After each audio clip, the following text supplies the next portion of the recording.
Hi friends, here we are at the last chapter of our book, Growing Up Where Jesus Lived.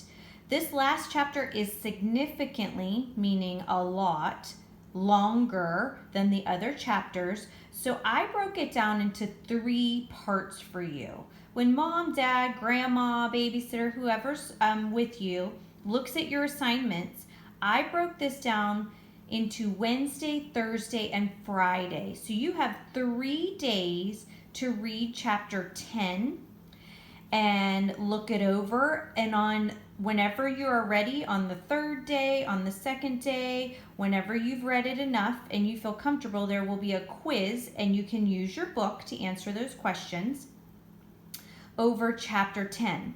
The cool thing about chapter 10, it's called the Passover Visit to Jerusalem. And it's like taking a special trip with a friend. So, have you ever taken a special trip with your family? In this chapter, the boy goes on a trip with him and his family to visit Old Jerusalem during the feast of the Passover. So remember what the Passover was when they were celebrating how God saved the Israelites from the Egyptians and from Ramesses the Pharaoh, and how they put the blood of a lamb on their door frame. So the story here is about this little boy named Joshua and his family, and they go and they visit Old Jerusalem while they're celebrating Passover. He describes for us all the different beautiful sights, and he tells us just how a Jewish family celebrated during this feast.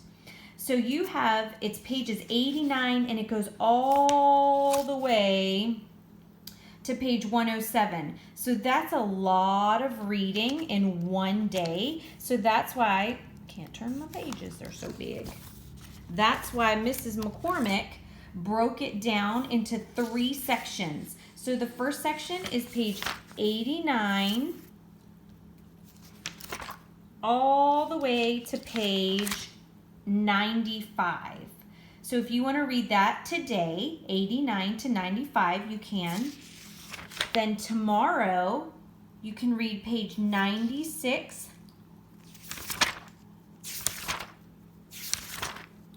all the way to page 102. It's right next to the map of the temple. And then on Friday, you can read page 104. It's a shorter one. 104 to page 107, if you would like. Then take your quiz over the whole chapter 10. If you want to do it differently, you can break it up differently. If you would rather start on page 89 and read until you get tired, that's fine. Just make sure you're awake enough that you understand what you're reading, because you will have a quiz and you can look back at some of the reading to answer your questions. Break it up however you want, friends. You have 3 days to read pages 89 to page 107 and take the quiz on it. I hope you enjoy it. Have fun traveling through Jerusalem, and I'll talk to you later.